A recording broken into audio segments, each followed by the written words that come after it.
하나님의 말씀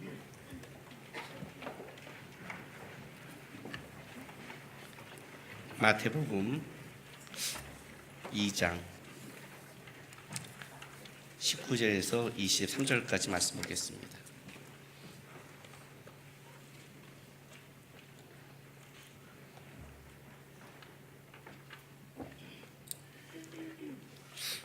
마태복음 2장 19절에서 23절까지 우리 한 절씩 교독하겠습니다. 헤롯이 죽은 후에 주의 사자가 애굽에서 요셉에게 현몽하여 이르되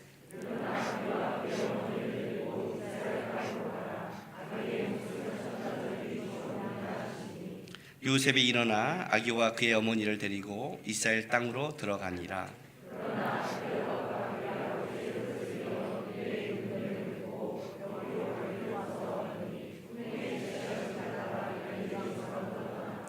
같이 있습니다.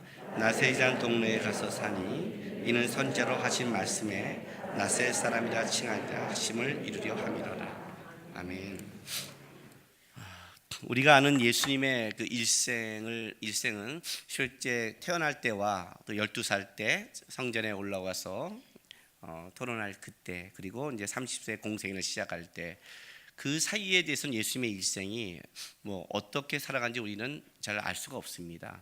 왜냐하면 거기에 성경이 그렇게 쓰고 있지 않기 때문에 그렇습니다. 많은 어떤 사람들은 그 사이에 뭐 예수님이 인도에 갔다, 뭘 배웠다, 여러 가지 설이 있는데 어떤 성경은 그걸 기록하지 않습니다. 그런데 이제 누가복음에 보면, 누가복음은 그 오늘 이 장면, 애굽에 내려갔다가 다시 나사렛으로 가는 이 장면을 누가복음은 기록하지 않습니다. 누가복음은 그냥 시므온과 안나를 만나고 곧장 나사렛으로 가는 것처럼 누가복음은 기록합니다. 그래서 우리는 당연하게 어떤 생각을 하냐면, 예수님께서 어차피 그 나사렛이라는 동네는 요셉과 그 마리아가 살던 원래 곳이니까 당연히 베들레헴에 와서 호적하러 왔고, 또 호적이 끝났으면 어디로 가야 돼요? 자기가 살던 곳으로 돌아가잖아요. 그래서 당연히 자기가 살던 곳으로 돌아가서 거기서 살았구나라고 이제 생각하는데, 그래서 거기서 살았기 때문에 우리 예수님을 나사렛 예수라고 그러죠. 왜냐하면 어디 출신 예수가 된 건데, 그것이 단순하게 요셉과 마리아가 살던 곳이니까, 그곳에 살던 곳이니까 붙여진 이름이 아니라고 오늘 마태는 얘기하고 있는 겁니다.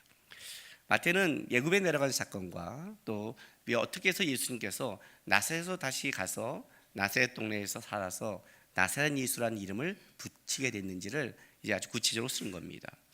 그러니까 이걸 보면 예수님께서 그냥 어머니가 살던 곳이니까, 뭐 사람들이 살면 물어보잖아요. 너 고향이 어디야? 이렇게 물어봐요. 저도 가끔 물어봐요. 왜냐하면 저는 서울에 태어났고 서울에서 자랐습니다. 근데 말을 들어보면 전라도 사투리 가끔 들어가요. 왜 그럴까요? 누구의 영향을 받았을까요?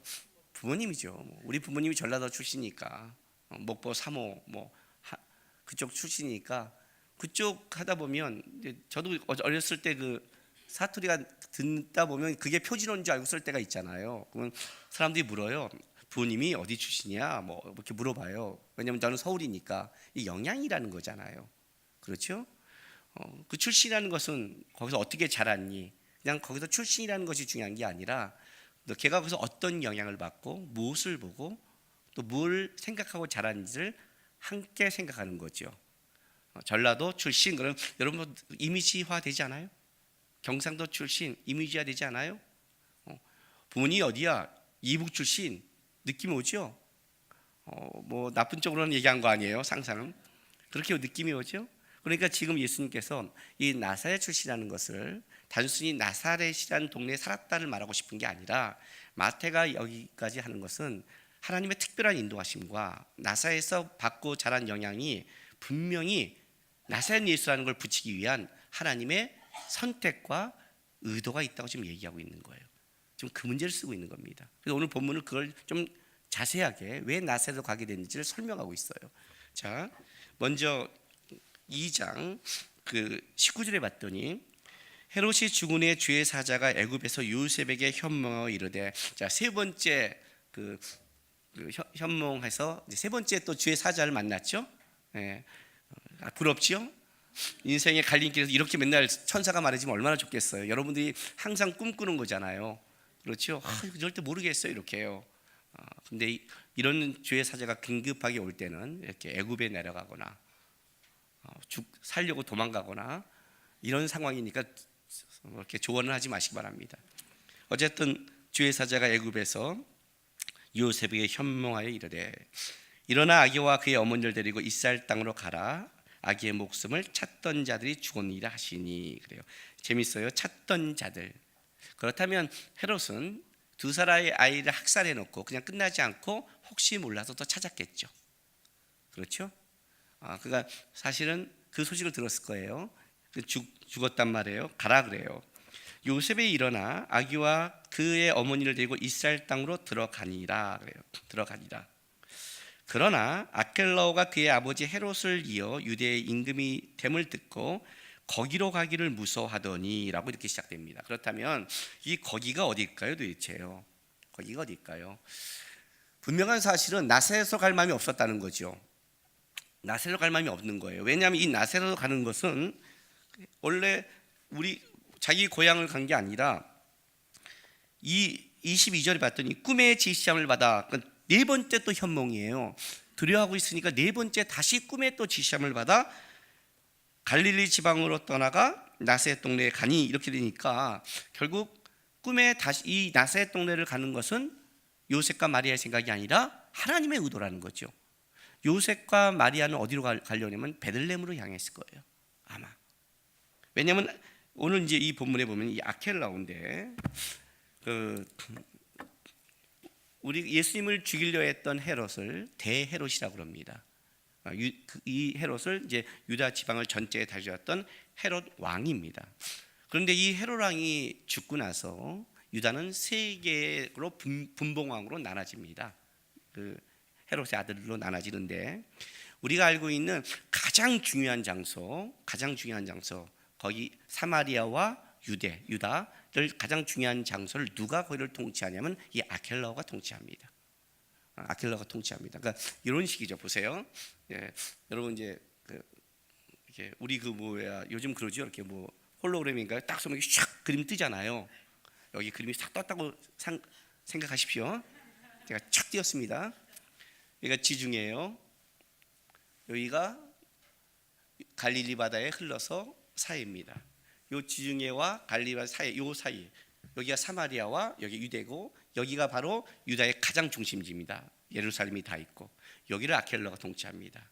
그리고 갈릴리 바로 이 위쪽, 요쪽 갈릴리 바다의 갈릴리 지역과 요단강 동쪽에 요쪽을 베레아라고 그러는데, 요 두 지역을 누가 하냐면 헤롯 안티파스가 통치합니다. 헤롯 안티파스. 그리고 저 위쪽을 헤롯 빌립이 통치합니다. 성경에 보는 빌립 2세라고 그러는데 빌립 2세가 통치합니다. 요 빌립 2세가 만든 게 뭐냐면 가이사라 빌립보입니다. 우리가 보는 예수님이 가이사라 빌립보에서 이렇게 나오죠. 가이사, 로마 황제 이름과 자기 이름을 따서 아주 아보에서 쓴 성이 여기입니다. 이 우리 성경에 아켈라오는 여기 나오지만 우리가 제일 익숙한 헤롯은 누구냐면 헤롯 안티파스입니다.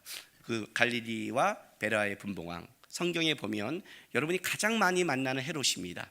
예수님께서 누가복음에 저 여우라고 말한 헤롯이 안티파스고, 세례 요한을 죽인 자가 이 헤롯 안티파스고, 그리고 마지막에 예수님이 십자가상에 달렸을 때 그때 본디오 빌라도가 보내서 만난 헤롯이 바로 헤롯 안티파스입니다. 그러니까 실제로 우리가 가장 많이 만나는 헤롯은 누구냐면 여기 갈릴리와 베레아의 지방, 이 요단강을 북쪽으로 이렇게 중간이 이어지지 않습니다. 나눠져서 두 군데를 통치하는 분봉왕이랍니다. 나눠서 통치합니다. 이 세 군데로 나눠져서 통치하는데 아켈라오는 어디를 맡았냐면 가장 중요한 유다와 사마리아를 맡았습니다. 그러니까 가장 알짜배기 이 땅을 다스리는 거죠. 그런데 이 당시에 분봉왕이나 왕을 통치를 받으려면 로마 황제의 인증을 받아야 됩니다. 인증을 받아야 돼요. 그런데 이 당시의 황제가 가이사 아구스토인데 아켈라오를 인증하지 않았습니다. 인증하지 않으니까 이 아켈라오가 로마까지 가서 황제 앞에 가서 자기가 이 땅을 착하게 선정하겠다고, 잘 다스리겠다고 약속을 하고, 그리고 분봉왕의 직위를 갖고 돌아옵니다. 돌아왔는데 이 아켈라오는 성격이 무서운 사람입니다. 이 헤롯이 자기 정권을 유지하기 위해서 아내와 자식을 죽였다고 그랬죠. 아주 잔인한 인물인데 이 아켈라오는 아주 잔인한 인물입니다. 그러니 이 잔인한 자가 어떻게 하겠어요? 세금을 걷고 폭정을 하는 바람에 나중에 이 백성들이 로마에 호소를 해서 쉽게 말하면 실각을 하게 됩니다. 실각을 얼마 못 가지고 실각을 하고, 그리고 나서 여기를 어떻게 하냐면 로마 총독 관할지로 해서 우리가 아는 본디오 빌라도가 여기 오는 겁니다. 우리나라 역사도 공부하지 않는데, 그렇죠? 이 공부를 해야 되니? 그런데 이제 왜냐면 좀 흐름을 알아야 나중에 여러분이 헤롯 그러면 되게 복잡하잖아요. 근데 이거 성이니까 쉽게 말하면 김씨예요. 이게 헤롯이, 이 헤롯은 왜 이렇게 오래 사는 거야? 뭐 이렇게. 얘는 죽지도 않아. 나중에 바울 때도 헤롯이 나와요. 근데 그 헤롯은 이 헤롯이 아니에요. 또 내려가야 돼요. 또 내려가야 돼요. 바울 때는 그 헤롯은. 그러니까 어쨌든 이렇게 이 헤롯 아켈라오죠. 정확히 말한다면. 그런데 이제 구별시키기 위해서 이름과 헤롯 대왕을 나눠줬는데 잔인한 인물이라는 거예요. 이만큼 나중에 실각할 정도로 잔인한 인물이에요. 그러니 이 잔인성을 여러분 왕이 된다면 느끼겠습니까? 아니죠. 로마도 이를 인정하지 않았고, 그가 로마에 가서 내가 선한 왕이 되겠다고 이렇게 다짐하면서까지 왕권을 가져올 정도라면 이 사람이 갖고 있는 성품이 만만치 않고, 잘하면서도 어떻겠어요? 성격이 만만치 않았겠죠. 그 성격이 어디 가겠습니까? 그러니 아켈라오가 왕을 되겠다 말 딱 들었을 때 요셉과 마리아는 어떤 느낌이겠어요? 헤롯이 자기를 죽이겠다고 찾았는데 그걸 피해서 애국까지 도망갔는데, 여러분 애국까지 도망시켰어요. 애국까지 도망갔다는 건 무슨 말이냐면 근처가 아니라 진짜 이 헤롯이 메시아가 태어났다는 거니까, 메시아가 태어나면 자기 왕권의 위협이 되기 때문에 자기가 할 수 있는 지역을 아마 찾을지 모를 거예요. 호적을 했을 테니까. 잘 보세요 여러분. 호적가로 베들레헴에 왔잖아요. 베들레헴 아이들만 추격하면 되잖아요. 이건 그잖아요. 베들레헴에 2살 아이들 죽었고, 그때 호적가로 왔을 때 호적대 중에서 올라온 사람 중에서 뒤를 쫓을 거 아니겠습니까? 그렇죠. 이건 상식 아니에요. 그러니 분명히 혹시 살아난 애가 있어? 하고 분명히 쉽게 말하면 CIA를 그죠? 불러서 찾았을 거 아니에요. 왜냐면 메시아를 죽여야 되는 거니까, 왕을 죽여야 되는 거니까, 자기가 탈 수 있는 정권에 갔다면. 그러니 애굽으로까지 피신시킨 거 아니에요. 그랬는데 죽었다함을 듣고 올라오는데 베란간 그보다 더 뭐예요? 잔인한 아켈라오가 왕이 됐다는 겁니다. 여기에 이제 요셉과 마리아가 두려움을 느낀 거예요. 그리고 다시 왜 베들레헴으로 가야 되나 고민하고 있을 때, 이때 다시 현몽해서 갈릴리로 가는 겁니다. 왜 요셉과 마리아는 하필이면 자기 고향으로 가지 않았을까요? 요셉이 받은, 또 마리아가 받은 이 꿈에 의하면 이 아이는 메시아입니다. 이스라엘에 있어 메시아는 누구의 자손이냐면 다윗의 자손이어야 됩니다. 다윗은 베들레헴 출신이고 또 거기에 수도는 예루살렘입니다. 예루살렘은 어떤 곳이냐면 다윗이 정복해서 다윗이 만든 땅입니다. 여러분 다윗은요, 이스라엘의 통일왕이 되기 전에 먼저 7년 6개월을 남유다 왕이 먼저 됩니다. 왜냐하면 사울의 그 손자가 북이스라엘을 다스리고 있어갖고 약간 분단된 7년 6개월을 갔다가 나머지 33년 그를 다시 전체를 통일하는 왕이 돼서 남유다의 수도를 두면 어떤 일이 벌어져요? 그러면 위에 있는 사람이 따르지 않을 거 아닙니까? 쉽게 말하면 전라도 출신이 왕이 됐는데 전라도 광주에다 수도를 한다고 그러면 난리 나지 않겠어요? 뭐야, 수도를 광주로 옮겨? 이건 얘기가 다르잖아요.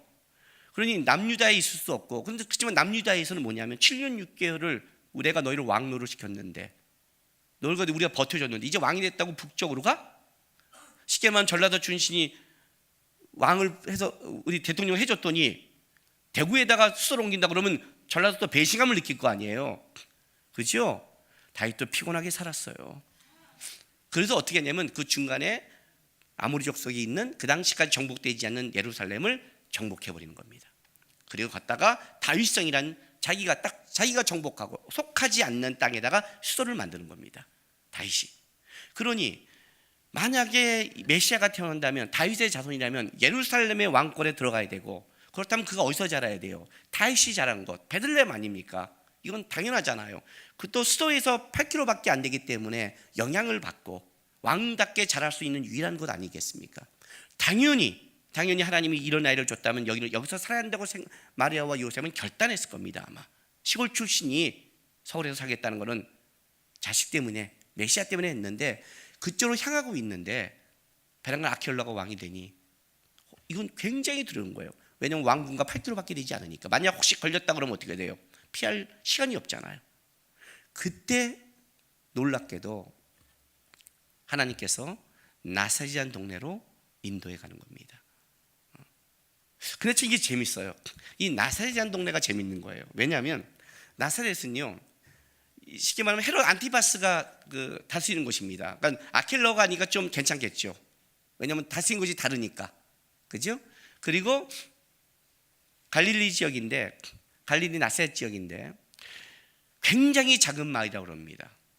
쉽게 말하면 이스라엘 역사에 거의 나오지 않습니다. 그리고 정보가 없어요. 어떤 분들은 200명 정도밖에 안 되는 작은 마을이었다. 어디에는 로마 군대가 주둔하고 있었다. 주둔지, 그러니까 로마 군대 큰 건 아니라 주둔 지역이었다. 로마 군대가 주둔하면 쉽게 말하면 어떻게 돼요, 여러분? 기지촌이 되는 거죠.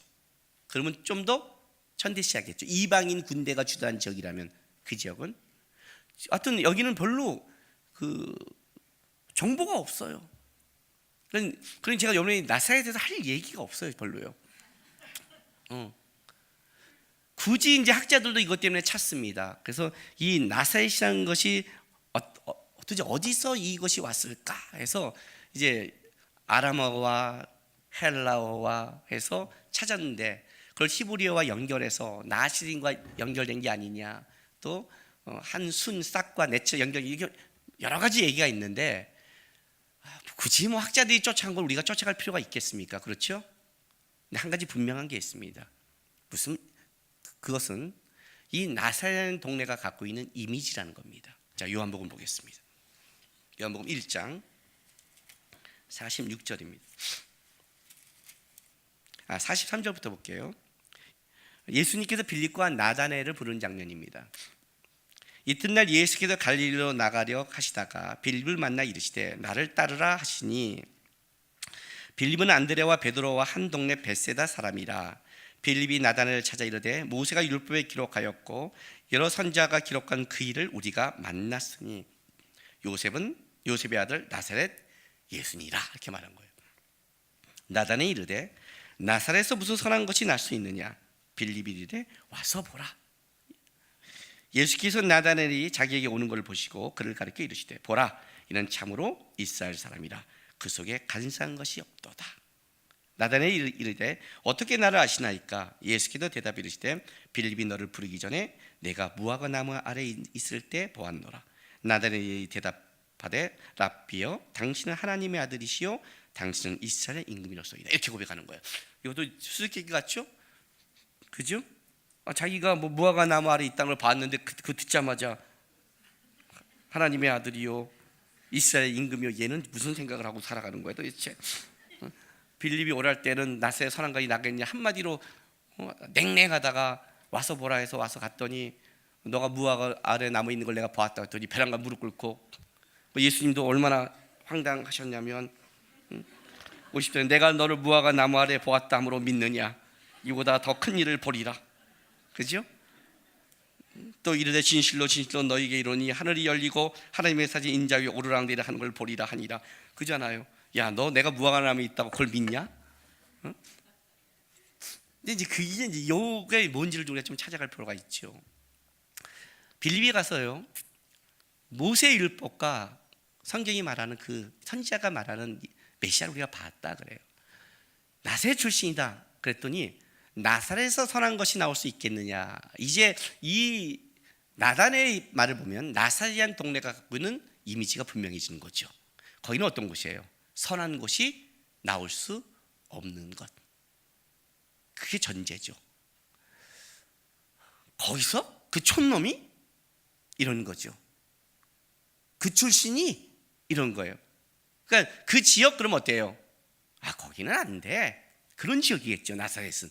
이미지가. 그러니까 빌립도 빌립도 이런 이미지를 알고 있었겠죠. 그러니까 자기도 할 말이 없는 거, 설명 불가. 그러니까 어떻게 해요? 와보라. 와보라는 건 뭐예요? 이건 말로 설명이 안 된다는 뜻이에요. 그렇잖아요. 우리도 어떤 거 할 때 말로 설명하지, 야 그냥 네가 봐, 이렇게밖에 할 수 없는 이곳이 나사렛 동네예요. 그래서 왔어요. 왔는데 예수님이 나다나엘을 보고 그 속에 간사함이 없다고 얘기를 해요. 재밌는 게 있어요. 예수님께서 나사렛에서 선한 것이 날 수 있다고 주장하지 않는다는 거예요. 뭐만 줄 아세요? 나다나엘이 하는 생각을 예수님이 인정했다고요. 나사렛에서 선한 것이 날 수 있느냐? 예수님께서 너는 어떻게 너의 편견을 갖고 살아가니? 그럼 예루살렘에서 선한 것이 날 수 있니? 네가 있다는 곳에 있냐 임마? 이렇게 따져야 되잖아요. 그렇죠? 근데 예수님도 이걸 인정해줘요. 이게 무슨 말이냐면 나다나엘이 말하는 것이 나다나엘의 편견이 아니라는 거예요. 진짜 나사렛에서 선한 것이 날 수 없는 지역이라는 거죠. 오히려 예수님이 뭐냐면 너 속에 간사함이 없대요. 이 말이 뭐예요? 이 간사함이 없다는 건 뭐냐면 이 나다나엘 속에 있는 것은 편견과 아집과 고집이 없다는 뜻이에요. 예수님도 나다나엘 속에 있는 그 정직함과 하나님을 경외하는 것을 인정하고 있어요. 그가 무화과 아래에서 뭘 생각하고 있었을까요? 뭘 생각하고 있었을까요? 예? 간사함이 없는 자라면, 하나님을 경외하는 자라면 어떤 기도를 드릴까요? 사가랴와 엘리사벳이 어떤 기도를 드렸을까요? 이스라엘의 회복을 위해 기도했겠죠. 메시아가 없는 이 이스라엘의 땅에 한탄했겠죠. 오늘도 정상적으로 신앙생활하는 사람은 뭘 위해 기도할까요? 여러분 뭘 위해 기도할까요? 예? 이 시대를 기도하지 않겠습니까? 분단된 나라, 죄악이 판을 치는 것, 허덕이며 살아가는 인생들, 영혼에 대한 긍휼함. 그렇죠? 예수님이 오시기까지 그 많은 거룩한 경건한 자들이 이 땅에 구원할 자가 누군가를 위해 기도했습니다. 그 예수님이 와서 우리를 구원의 완성을 이뤘습니다. 예수님이 구원의 완성을 이뤘지만 아직 평화의 왕으로 온 예수께서 완전한 평화는 아직 이루지 않았습니다. 그 완전한 평화는 재림 예수가 하실 겁니다.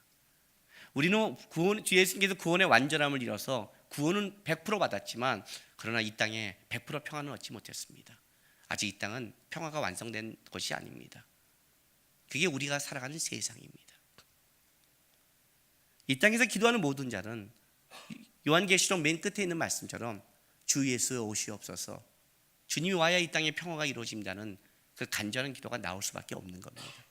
자기의 인생의 평화, 자기의 인생의 개인적인 것이 아니라 하나님으로부터 이 땅을 위해 기도한다면 나올 수밖에 없는 것입니다. 여러분, 나다나엘이 뭘 위해 기도했을까요? 그의 간사함이 없는 자라면. 예루살렘은 썩었고 사두개인들은, 제사장들은 다 돈에 미쳐 있고 바리새인들은 외식에 치우쳐 있는 그 시대 속에 그가 어떤 심정으로 기도했을까요? 그렇죠? 그 속에 간사함이 없다고 얘기하는 겁니다. 네가 무화과 나무 아래에 있다는 걸 봤을 때 그 무화과 나무 아래에서 나다나엘이 뭘 기도하고 있었을까요? 자기를 심정을 꿰뚫어 보는 자를 만난 겁니다. 그가 본 겁니다. 메시아가 아니라면 그 앞에 무릎을 꿇는 거예요. 모두가 다 살아갈 때 만나는 겁니다. 어쨌든 예수님도 이 나사렛에 대해서는 그 선한 것이 없는 것을 인정하셨고, 간사함이 없는, 편견이 없는 경건한 신앙의 나다나엘도 나사렛 동네에서는 그런 것이 나올 수 없던 그런 땅으로 예수님이 가신 겁니다. 근데 마태복음은 보세요. 이렇게 말합니다.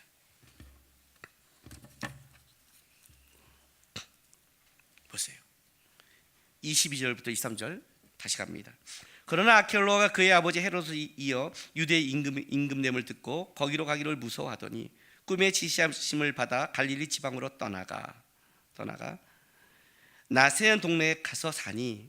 자, 이렇게 꿈에 갔는데 마태는 어떻게 결론을 짓냐면 선지자로 하신 말씀에 나사렛 사람이라 칭하리라 하심을 이루려 함이라라고, 이것은 요셉과 마리아를 그냥 아켈라의 손에서 보호하기 위해서 잠깐 피한 게 아니라 나사렛으로 살려고 했던 것이 하나님의 의도다라고 말을 하는 거예요. 그런데 이 선지자가 재밌는 게 뭐냐면 그 앞에 보면 선지자라고 마태가 인용할 때 그 선지자가 누군지를 정확하게 불러요. 15절에도 2장 15절에 애굽으로부터 내 아들을 불렀다. 이것도 호세아서를 인용한 거고, 2장 18절에 라마에서 슬퍼하며 크게 통곡하는 소리가 들리니 라헬이 그 자식을 위하여 애곡하는 것이라. 그가 자식이 없으므로 위로받기를 거절하였다로 예레미야서의 선지자서를 인용한 거예요.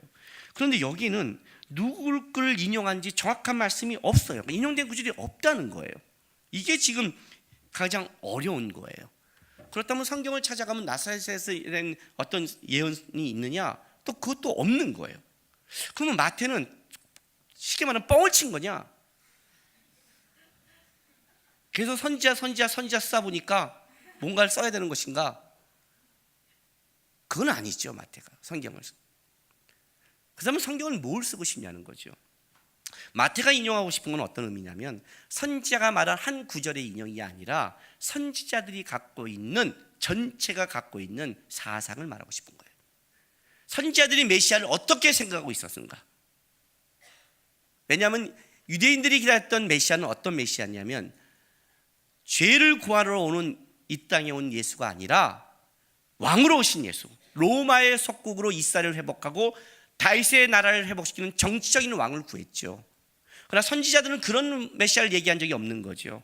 마태가 얘기한 그 선지자는 나사렛이라는, 쉽게 말하면 천하고 선한 곳이 날 수 없는 그 땅에서 자라나는 예수가 바로 선지자들이 말하는 거라고 얘기하는 거예요. 자, 몇 개 찾아볼게요. 이사야서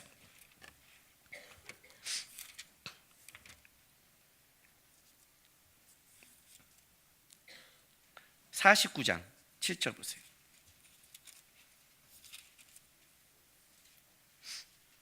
신약성경 1029쪽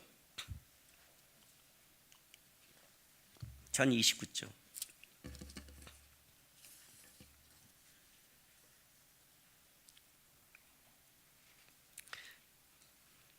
49장 6, 7절 제가 읽어드릴게요. 그가 이르시되 내가 나의 종이 되어 야곱의 지파들을 일으키며 이스라엘 중에 보존된 자를 돌아오게 할 것은 매우 쉬운 일이라. 내가 또 너를 이방의 빛으로 삼아 나의 구원을 베풀어서 땅끝까지 이르게 하리라. 이스라엘의 구속자, 이스라엘의 거룩한 이이신 여호와께서 사람에게 멸시를 당하는 자, 백성에게 미움을 받는 자, 관원들에게 종된 자에게 이같이 이르되. 이해가 되세요? 여호와께서 사람에게 멸시당하는 자, 백성에 미움받는 자, 관원에게 종이 되는 자. 자, 53장 보세요. 이사야서 53장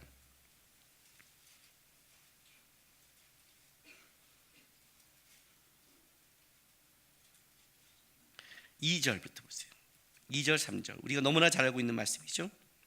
그는 주 앞에서 자라나기를 연한 순 같고 마른 땅에서 나온 뿌리 같아서 고운 모양도 없고 풍채도 없은즉 우리가 보기에 흠모할 만한 아름다운 것이 없도다. 그는 멸시를 받아 사람들에게 버림받았으며 강고를 많이 겪었으며 질고를 하는 자라. 마치 사람들이 그에게 얼굴을 가리는 것 같이 멸시를 당하였고 우리도 그를 귀히 여기지 아니하였도다. 이게 이 땅에 오신 종된 메시아의 예언이거든요. 고운 모양도 없고 풍채도 없습니다. 저는 고운 모양도 없다는 말을 딱 들었을 때 베란가 혹시 예수님도 대물인가? 이런 느낌이 드는 거예요. 제 식대로 이해하는 거니까. 풍채도 없은즉 작으시나 이렇게 흠모할 만한 아름다운 것이 없도다. 그러면 영어가 좀 뻥이겠죠? 영어는 너무 미남이잖아요.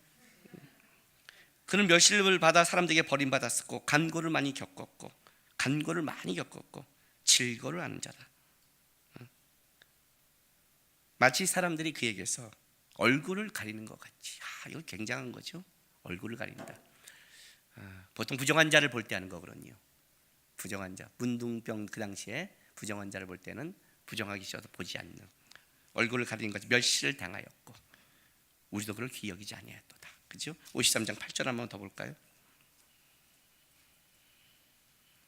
그는 곤욕과 신문을 당하고 끌려갔으나 그 세대 중에 누가 생각하기를 그가 살아있는 자의 땅에서 끊어지면 마땅히 형벌받을 내 백성의 허물 때문에 하였으리요.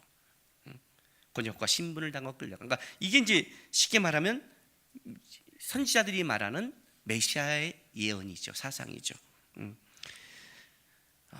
그러니까 나세잔 이 표현이 그 천한 것, 선한 것이 안 난다는 이 표현이 갖고 있는 가장 상징적인 표현은 뭐냐면 예수께서 이 인류의 죄를 위해서 멸시와 천대를 받는 당하는 자로 오신다는 선지자들이 말한 예언을 끌어오는 거예요.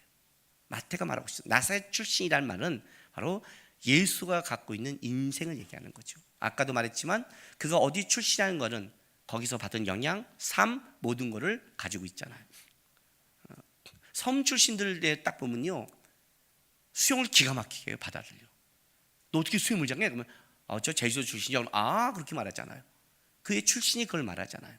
멸시와 천대를 얘기하는 거예요. 그리고 실제 신약에서도, 자, 빌립보서 한번 찾아볼게요. 2장, 빌립보서 2장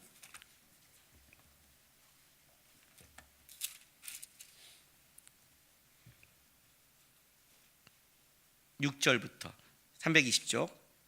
그는 근본 하나님과 본체시나 하나님과 동등됨을 취할 것을 여기지 아니하시고 오히려 자기를 비워 종의 형체를 가지다 사람들과 같이 되셨고 사람의 모양으로 나타나서 자기를 낮추시고 죽기까지 복종하셨으니 곧 십자가에 죽으심이라. 예수님이 얼마나 나시셨는지를 실제로 신약도 그거를 얘기하고, 마지막으로는 예수님 자체가 마태복음 8장 20절로 갈게요. 예수님 자체가 본인이 뭐라고 말하냐면, 제자들을 부를 때, 마태복음 8장 18절 보세요. 제자들을 부를 때 예수께서 무리가 자기를 애굽상을 모시고 건너편으로 가기를 명하시니라. 한 서기관이 나와 예수께 아뢰되 선생님이여 어디로 가든지 저를 따르리이다. 예수께서 이르시되 여우도 굴이 있고 공중의 새도 거처가 있으되 인자는 머리 둘 곳도 없다. 예수님 자체가 살아갔을 때 나는 집이 머리 둘 곳도 없는 인생을 살아가고 있다라고 예수님 자체가 얘기하신 거예요.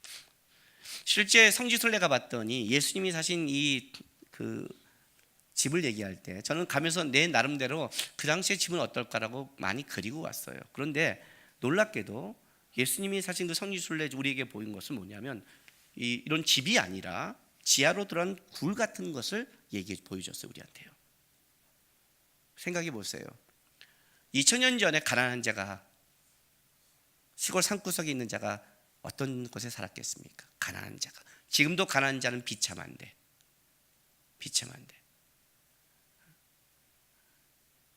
제 인생의 한 3분의 2가 전 지하에 살았거든요.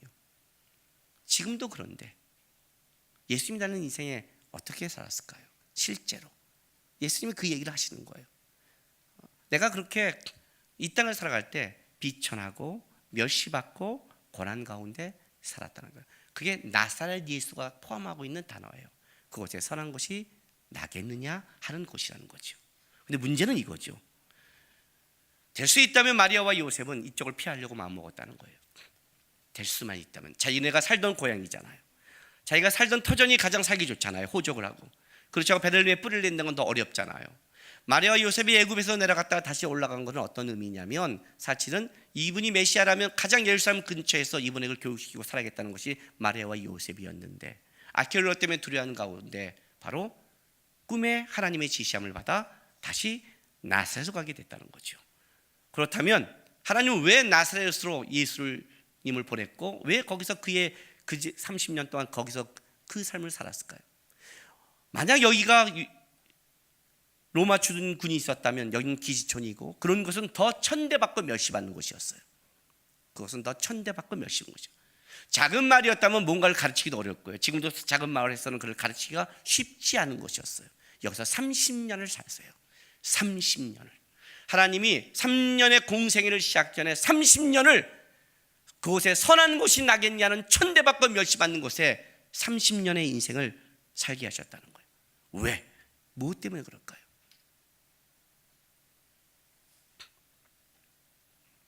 여러분, 선한 곳이 어디가 선한 곳일까요? 예루살렘은 선할까요?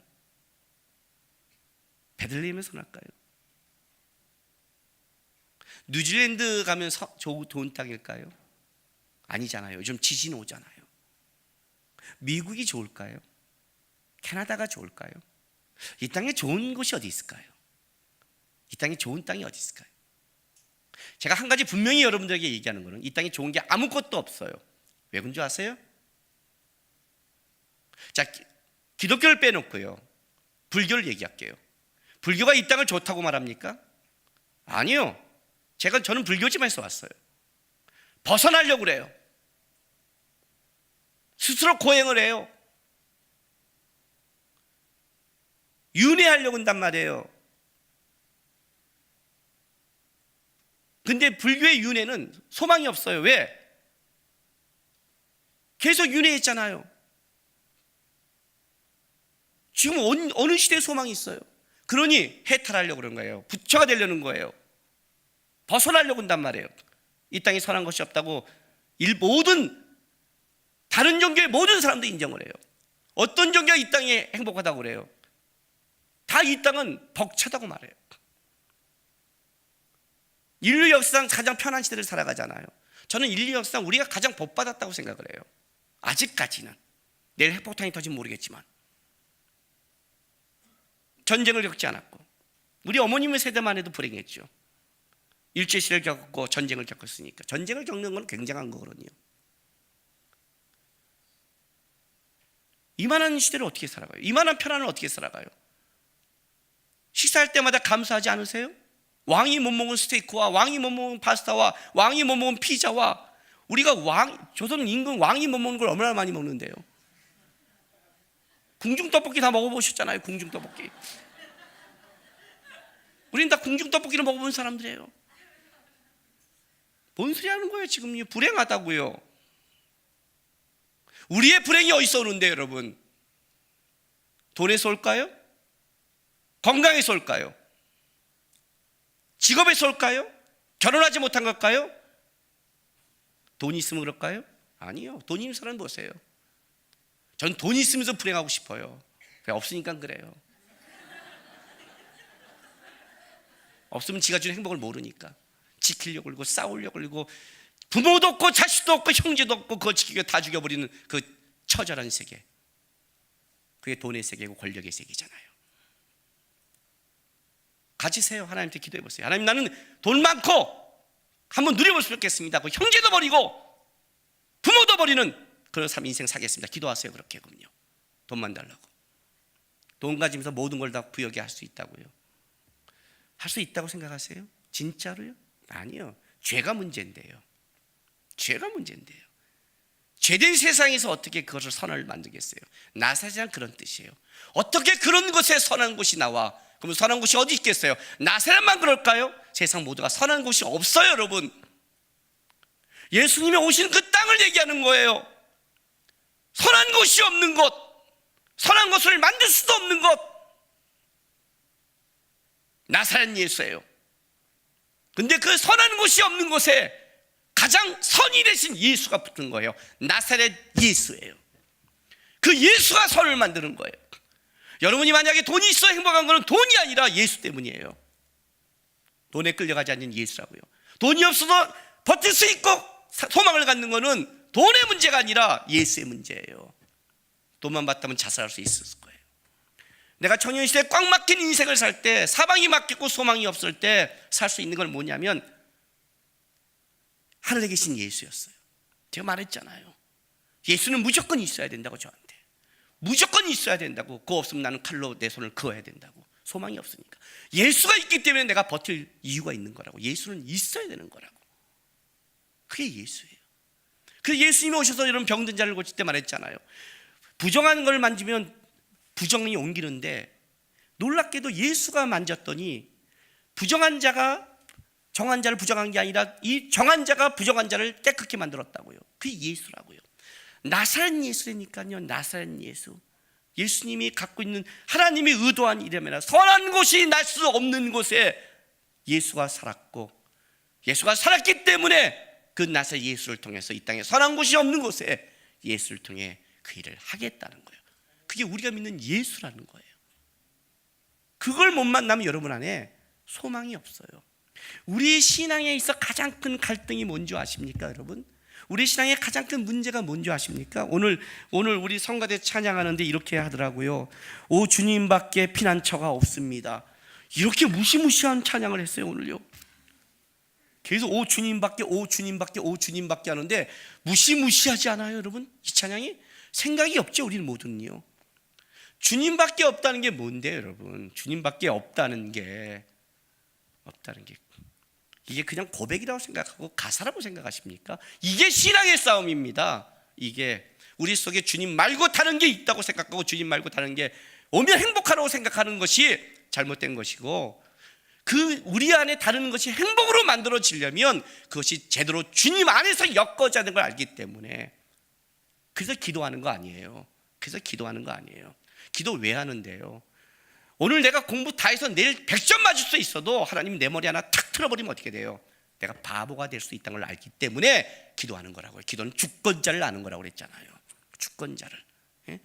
정확하게 이렇게 해도 사업이 잘 될 것 같은데 지진 한 번만 끝나고 하나님이 흔들면 끝나는 걸 알기 때문에 하나님이 난 도와야 됩니다. 그래서 기도하는 거라고요. 기도하지 않는 자는 교만한 자고 기도하지 않는 하나님이 도울 이유가 없는 자라고 그랬잖아요. 저는 우리 성도들에게 기도할 때 이렇게 기도해요. 하나님, 기도하지 않는 건 다 망하게 하십시오. 기도해요. 기도하지 않고 하는 애는 공부 다 바보 되게 하십시오 하세요. 그걸 기도하기 위해서 다시 하십시오 그래요. 그 기도라는 것은 종교 습관을 얘기하는 게 아니라 주님 밖에, 주님 안에서만 열매 맺을 수 있고 주님 안에만 선이 있기 때문에, 하나님, 저는 나사렛 예수, 선한 것이 없는 그 예수, 내 안에 선한 것이 없는 김남국 예수가 되는 거예요. 이거 이단같이 됐나요 지금요? 내 속에 선한 것이 없는데 예수가 와서 내 안에 나사렛 같은 내 동네에, 선한 것이 없는 내 마음에, 내 삶 속에 예수가 오셔서 사셨기에 내 안에 예수와 붙어서 소망이 있습니다. 나는 그래서 살아갑니다. 그게 신앙이고 기도라고 그랬잖아요. 그걸 말하는 거예요. 주님에게는 답이 있습니다. 주님에는 인도함이 있습니다. 주님은 내가 모르는 기적이 있습니다. 주님은 왜 지금은 이해하지 못하겠지만 30년을 왜 그렇게 살았는지 이해하지 못하겠지만 지나가 보니까 주님은 이거를 바꾸고 역전하는 것을 나는 봤습니다. 내 머리 밖에서 일하십니다. 나세한 선한 것이 날 수 없는 곳에 예수가 사셨고 거기서 선을 만드셨다고 얘기하는 겁니다. 이것이 선지자들이 말하는 것을 이루시는 주님, 우리와 같이 멸시당하며 천대받으면서 구원의 완성을 이루신 예수의 삶이라고 얘기하는 겁니다. 그 예수가 여러분을 사랑한답니다. 글쎄, 이해가 되세요? 그 예수가 지금도 여러분 인생 속에 영원토록 함께한다고 말씀합니다. 이유는 모르겠지만 그 예수가 우리가 끔찍한 죄를 짓고 선한 것이 없는 그곳에도 오신답니다. 다시 오셔서 일하신다고 말씀하십니다. 그 예수님 바라보십시오. 기도하겠습니다. 이 시간 다 같이 우리 기도하겠습니다. 예수님, 내 안에 선한 것이 없습니다. 내 안에 주님을 기뻐할 만한 믿음도 없습니다. 그런데 나사렛 같은 내 마음과 내 삶 속에 오셔주셔서 감사합니다. 주님, 계셔 주십시오. 그냥 떠나지 말고 계셔 주십시오. 저와 함께 제 인생을 살게 도와주십시오. 주님이 함께 계시면 제 안에 선이 만들어질 걸 믿습니다. 내가 아니라 예수로 만들어질 걸 믿습니다. 주님, 함께 해달라고 우리 시간 다 같이 고백하며 기도하며 나가겠습니다. 기도하겠습니다.